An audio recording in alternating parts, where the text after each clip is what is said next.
2023 Mercedes-Benz EQB300 First Drive, Classy Carpooler. In December we got a first drive in Mercedes EQ's luxury compact SUV, the EQB350, and were charmed by its smooth and quiet operation, its near-AMG levels of performance, and its savvy occasional 3-row seating package.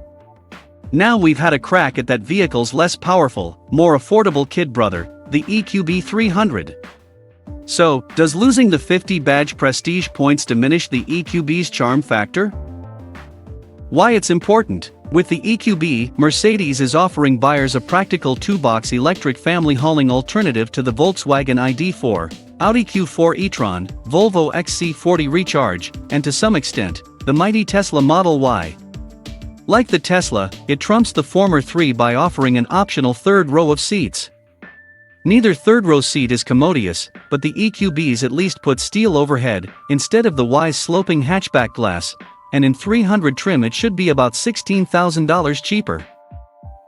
Using the same 66.5 kWh battery pack, and essentially the same motors, the 300 model produces 225 horsepower and 288 lb-ft, about 75% of the 350's output at roughly the same weight.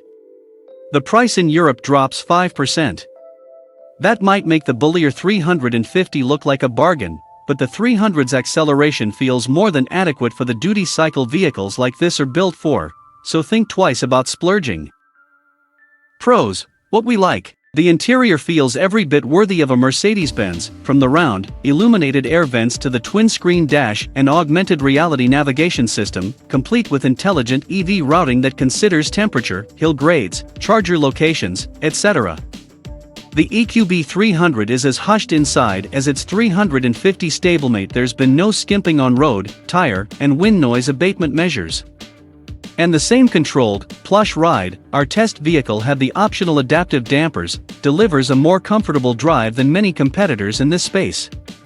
We also appreciate the 3 fixed braking energy recuperation programs, accessible via shift paddles, and the auto mode, which tailors regen levels to suit the current situation, such as when traffic ahead is slowing, there's a sharp turn coming up, or to maintain a downhill speed. Cons: what we don't like. Like Volvo's XC40 Recharge, the EQB is adapted from an internal combustion vehicle architecture. To Mercedes-Benz's credit, the transition was accomplished without raising the floor or losing the option of a third-row seat, but this conversion process results in a less efficient package overall. In this case, the primary downside is range. Had the EQB been designed from scratch as an EV, it could easily have accommodated more batteries for a more competitive range figure, invariably closing the pricing gap with Tesla somewhat, or perhaps seen its weight streamlined to juice more range from the batteries it has. The bottom line: with 3 rows of seating, the Mercedes-Benz EQB300 seems perfectly suited to the tasks of daily commuting and carpooling for families that have another road trip mobile in the garage.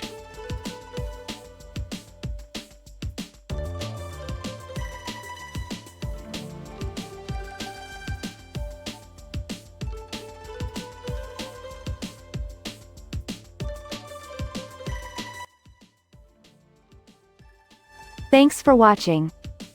Drop a like, leave a comment, and don't forget to subscribe to watch more videos like this.